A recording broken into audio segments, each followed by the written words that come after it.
figurative artists there, and especially all the tradition of figurative artists in Italy, the Renaissance, etc. But I was especially influenced by Antonio Lopez Garcia. He's a very important realist painter.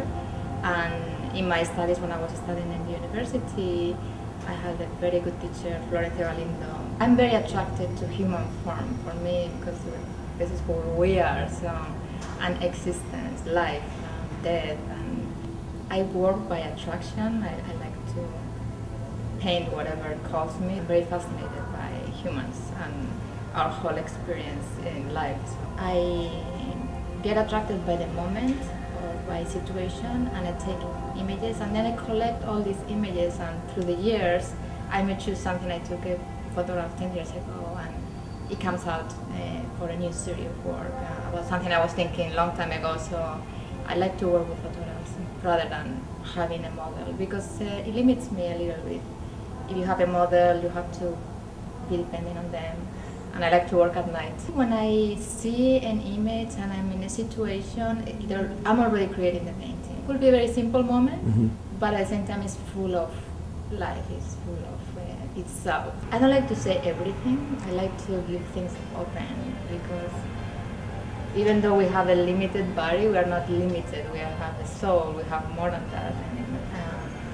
In particular, nature is constantly changing, so in this way I express time passing, and constant changing and evolution, and so many other things. So life, death, our time here, that's are the concepts that I'm trying to work with. The sculpture is fascinating because in a way you have to get rid of material to find the form, instead of painting, which is more building up. I try to convey the same thing.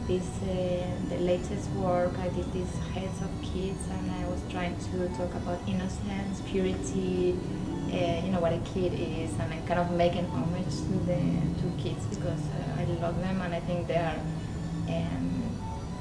very whole. It was a piece, it was a self-portrait. It was actually, I did a cast of my legs, and instead of having a portrait of my face, of who I am, I just chose to just portray my legs, and I didn't need to explain the rest, in a way.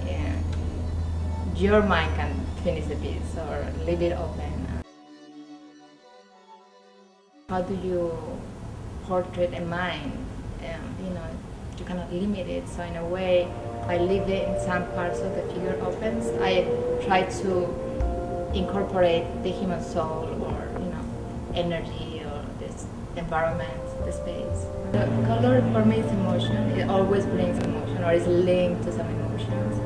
And I'm trying to talk more about existential issues or spiritual issues. So for me to eliminate color or incorporate just a little bit of color, it focus more attention on the content of the painting rather than the emotion. I'm very attracted to black and white and very simple.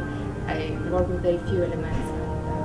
And if I use color, I only use one tonality, a couple. I cannot use red, orange, blue, green in the same painting. It's just overwhelms. I place the figures in a confrontational place, so in a place that they can confront the person who's looking at it. Usually they're going through some specific emotional or transcendental state. So that's how they look like they're going through some process of introspection, connection with themselves or with a higher reality. Usually I place the figures in an abstract space. So my work is both figurative and abstract. I want to talk about general existential issues that can be related to anybody. So I'm trying not to define a typical person or somebody in particular, but something that could be more universal. Use mostly water media, so graphite, inks, watercolor, and I don't want to say everything. I like to keep the mystery, and I do that by adding layers and layers and work. Sometimes I overwork, and it's too much information. I have to take it away. My work is a lot of there's a lot of washes, and I work on it and I wash it away and things like that.